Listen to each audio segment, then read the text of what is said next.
This tale is true and mine.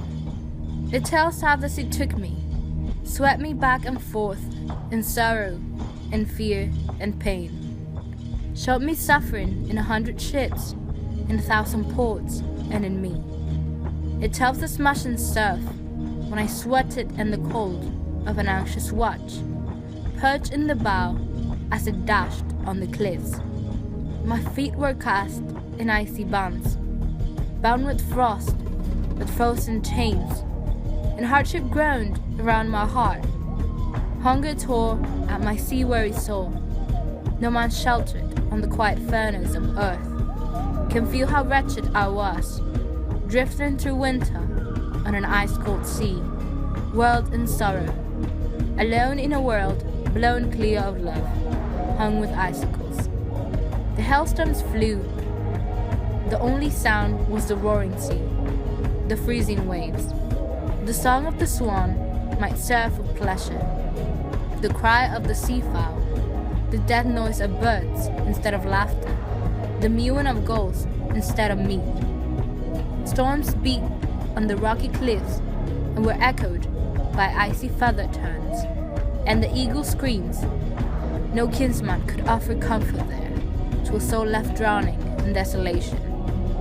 And who could believe, knowing but the passion of cities, swelled proud with wine, and no taste of misfortune, how often, how early, I put myself back on the path of the sea.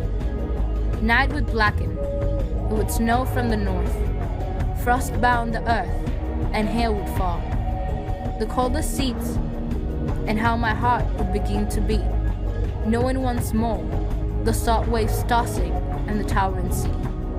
The time for journeys would come, and my soul called me eagerly out, send me over the horizon, seeking foreigners' homes.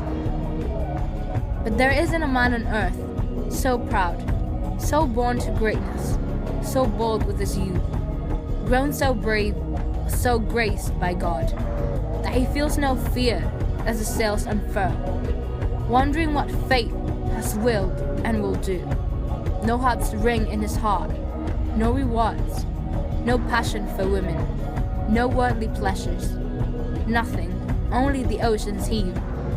But longing wraps itself around him.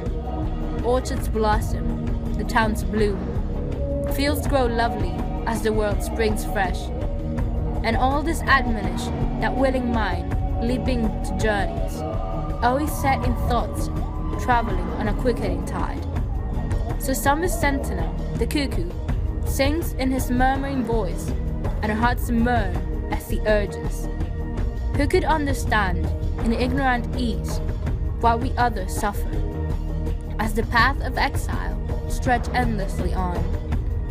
And yet my heart wanders away, my soul roams with the sea, the whale's home, wandering to the widest corners of the world, returning ravenous with a sigh, flying solitary, screaming, exciting me to the open sea, breaking oaths on the curve of a wave. Thus the joys of God are fervent with life, but life itself fades quickly into the earth.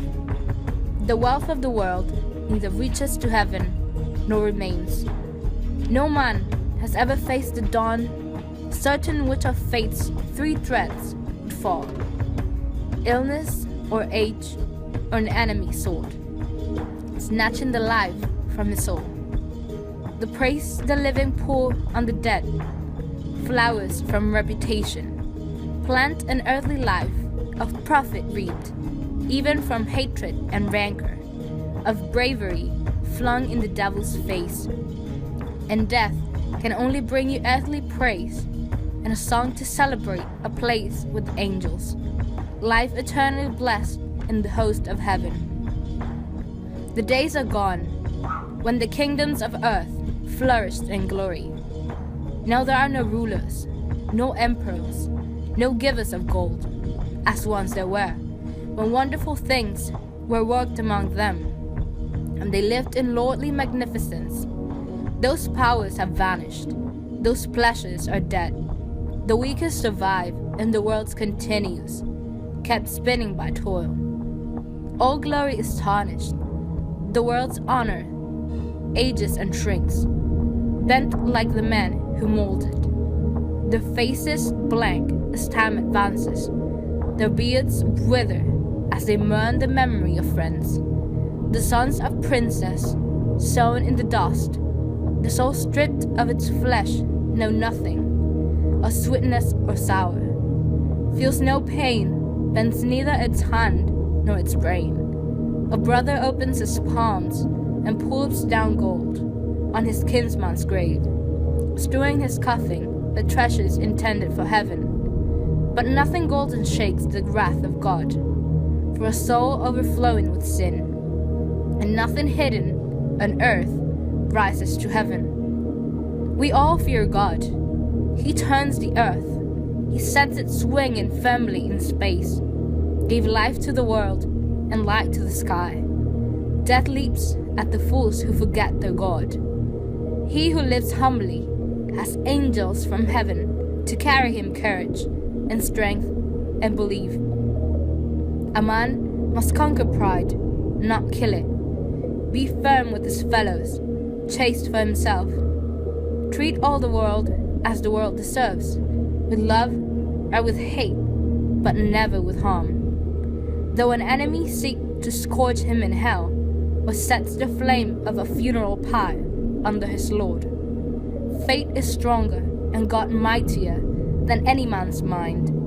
Our thoughts should turn to where our home is, consider the ways of coming there, then strive for sure permission for us to rise to that eternal joy, that life born in the love of God, in the hope of heaven. Praise the holy grace of Him who honored us, eternal, unchanging creator of earth. Amen.